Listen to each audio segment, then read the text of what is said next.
Si tu as envie d'une vie simple et heureuse, cet épisode est pour toi. Ma vie est compliquée. Voici la première phrase d'Olivia quand on commence à parler d'elle. Elle n'y trouve plus de plaisir, juste des complications. Avec son homme, ses enfants, ses clients, ses parents et ses amis, c'est compliqué. La première question que je lui adresse est toute simple. Ok, j'entends que ta vie est compliquée, mais qu'aimerais-tu qu'elle devienne ? Dans cet épisode, tu vas comprendre ce qu'Olivia a décidé de mettre en place et ce que tu pourrais mettre en place dès aujourd'hui pour que ta vie de demain soit simple, riche, épanouie et avec encore un peu plus de sens. Salut à toi, tu es sur Dépasse-toi et je suis Sylvain Viens. Tous les mardis dès 7h, je te proposerai des idées pour comprendre ton fonctionnement, améliorer tes relations, trouver de la motivation ou encore développer ta confiance en toi. Et tout ça pour t'aider à créer une vie riche, épanouie et pleine de sens. Si tu ne veux rien louper et profiter de tout ce que j'ai à t'offrir, je t'invite à t'abonner à la newsletter sur mon site, sylvainviens.com. Aujourd'hui, je tenais à remercier Sébastien pour son retour. Voici ce qu'il m'a écrit. Depuis que je t'écoute, j'ai l'impression de connaître un ami qui me veut du bien. Un capitaine qui m'aide à traverser les tempêtes. Un grand frère qui me connaît mieux que personne. Je te remercie sincèrement pour ton aide et tes conseils bienveillants. Sébastien, pour te remercier, j'ai envie de te proposer une image. Quand tu n'auras plus besoin que je porte la casquette de capitaine, je te regarderai tenir la barre. Puis lors d'une de tes escales, tu me déposeras dans un port pour profiter pleinement du reste du voyage, tout seul. Revenons à notre sujet, la simplification. Olivia prend contact avec moi à la rentrée après des vacances d'été compliquées. Son objectif est simple, aujourd'hui un peu vague. Elle sait surtout ce qui l'insupporte, cette vie compliquée qui lui donne envie de sortir de la partie. Ensemble, on va regarder comment lui redonner l'envie de continuer de jouer. Dans son premier mail, elle m'avait parlé de ses vacances compliquées. Et je ne vais pas revenir tout de suite sur ce sujet-là, car je n'ai pas envie de réveiller une période qui lui a été douloureuse. Elle est encore très fraîche dans son esprit, et surtout, comme elle a dit, c'était la goutte d'eau. L'idée de nos séances, ça va être de lui faire comprendre comment elle aurait pu éviter l'accumulation de liquide dans son vase, et donc éviter son débordement.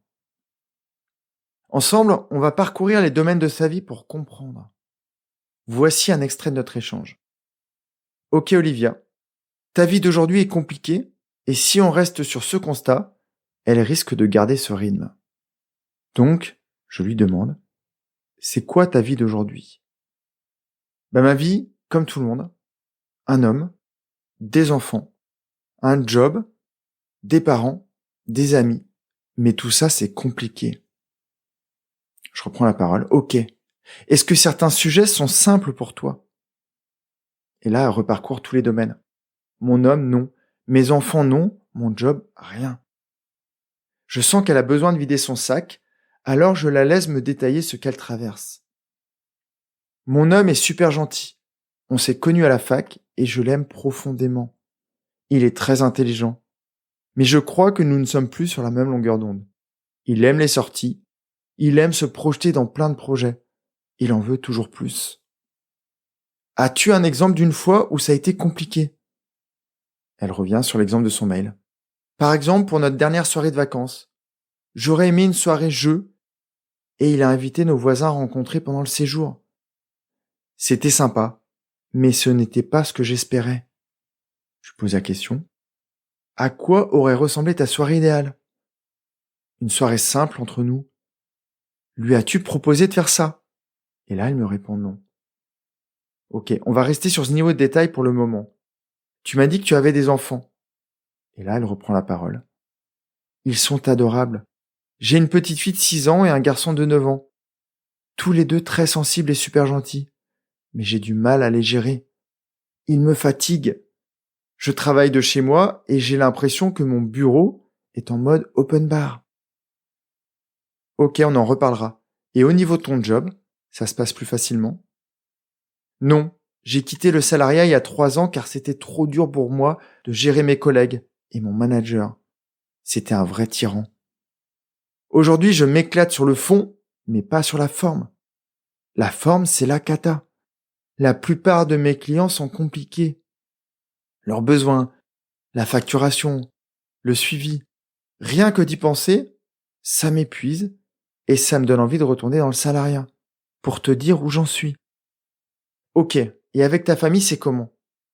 Je n'ai jamais été très famille et je crois qu'avec l'âge, je le suis de moins en moins. Je ne prends pas de plaisir ou pas beaucoup de plaisir à les voir, car ils ne fonctionnent pas comme moi et ne font aucun effort. Quand je fais le constat, moins je les vois, moins ma vie est compliquée. Est-ce que tu repères quand même des aspects simples dans ta vie? Elle va rester me dévisager sans répondre, les yeux en l'air. Elle cherche. Je lui laisse 30 secondes, mais il n'y a rien qui sort. Donc je repose une question. Quand tu es seul, est-ce que c'est simple? Et là, elle me répond, ça m'arrive rarement. Quand mon homme va dans sa famille, là, je fais ce que je veux. Je vis comme j'ai envie de le faire. Et donc, je lui demande, tu aimes faire quoi? J'aime aller à la piscine. J'aime me balader. J'aime apprendre. Je suis très curieuse et j'aime aussi beaucoup jouer. J'aime des choses super simples. Le champ lexical du jeu est souvent revenu dans nos discussions, donc je pose la question, et tu aimes jouer à quoi? Et là, elle me répond, principalement des jeux de société. Je suis dans le club de ma ville, c'est le seul moment où je me rends disponible pour les autres. On joue à des jeux assez riches où il faut gérer pas mal de choses. Et ça, c'est super agréable. Donc là, je la questionne. Es-tu en train de me dire que tu aimes jouer à des jeux compliqués? Oui, on peut dire ça. Alors je repose une question. Qu'est-ce qui rend ces jeux compliqués, agréables et simples à jouer? Son regard va partir vers le haut et très rapidement, elle va trouver la solution. Les règles du jeu. Quand je joue, je connais les règles.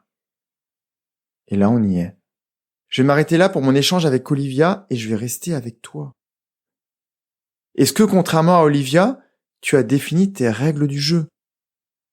Et j'ai envie de préciser ma question. As-tu posé un cadre dans ta vie? As-tu défini tes règles avec toi-même? Mais aussi, et surtout avec les autres. Est-ce que la personne qui partage ta vie connaît tes besoins? Les connais-tu toi-même? Cette personne, connaît-elle ton langage de l'amour? As-tu besoin de caresses, de mots doux, de cadeaux, de surprises? Comment veux-tu que la personne qui partage ta vie le sache si toi tu ne le sais pas vraiment? Ou que tu ne lui as pas dit? Si Olivia lui avait fait part de son besoin de passer la dernière soirée en famille, ils auraient pu trouver un compromis, partager la soirée peut-être, avec un temps voisin et un temps plus intime. As-tu expliqué tes règles du jeu à tes enfants? As-tu pris le temps, par exemple, de leur expliquer, s'ils sont en âge de comprendre, que tu n'es pas qu'un parent, mais que tu as aussi des besoins à nourrir pour être au mieux avec eux? Que se passerait-il si Olivia leur expliquait que son bureau est un endroit de travail? Qu'à chaque interruption, elle perd du temps.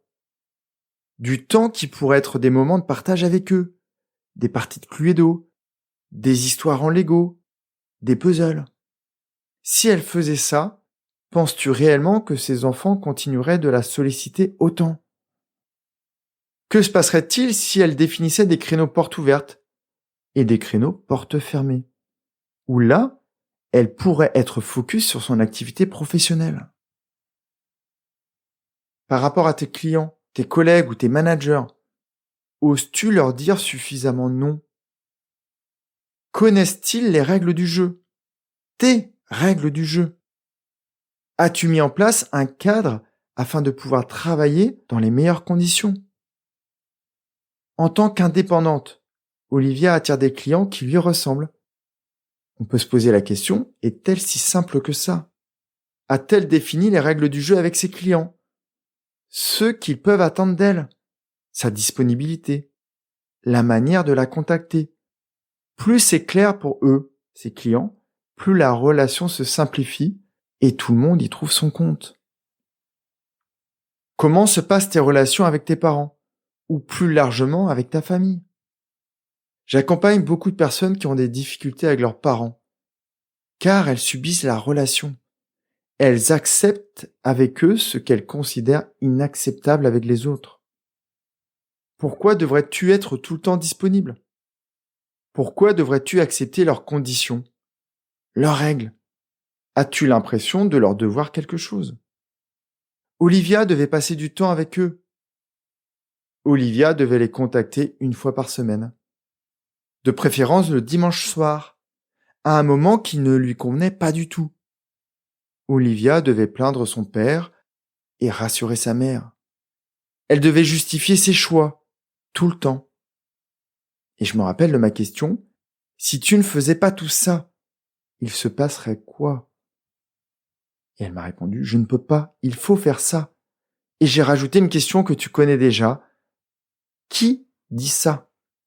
Qui dit qu'il faut faire ça? Et là, elle est restée dubitative pendant un long moment. Et elle m'a répondu, la société. On a tous suffisamment de contraintes extérieures, surtout en ce moment pour que ce soit toi qui définisses tes propres contraintes intérieures, en accord avec les systèmes auxquels tu participes. On pourrait continuer comme ça toute la journée, mais tu dois comprendre une chose fondamentale. C'est toi qui décides comment tu joues ton activité professionnelle, en respectant le contrat que tu as signé avec tes clients ou avec l'entreprise pour laquelle tu travailles.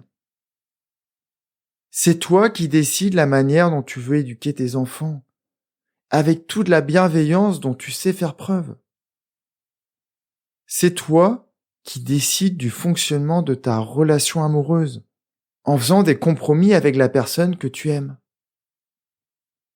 C'est toi qui décides de ta vie et des règles de ce jeu, en respectant tes besoins et tes désirs. Quand tu auras défini ces règles et que tu les auras mises en pratique dans ta vie, elle ne sera plus jamais la même. Tu la vivras avec plus de respect, plus de joie, plus d'épanouissement, plus de simplicité, plus d'amour pour toi-même et pour les autres. Tu sais où je suis si tu veux aller plus loin et si tu as besoin d'aide pour définir et appliquer tes propres règles du jeu. Sens-toi libre de partager cet épisode autour de toi, car sa simplicité pourrait vraiment aider les personnes que tu aimes. Prends vraiment, profondément soin de toi. Et je te dis à jeudi dans le courrier privé. Bye bye. Si cet épisode t'a appris quelque chose, n'hésite pas à en parler autour de toi. Dis-toi qu'à chaque fois que tu m'aides à le diffuser, tu fais tous les jours un peu plus pour aider tes proches et influencer positivement les gens qui nous entourent. Je te remercie très sincèrement pour ton écoute et je te souhaite vraiment le plus beau pour la suite.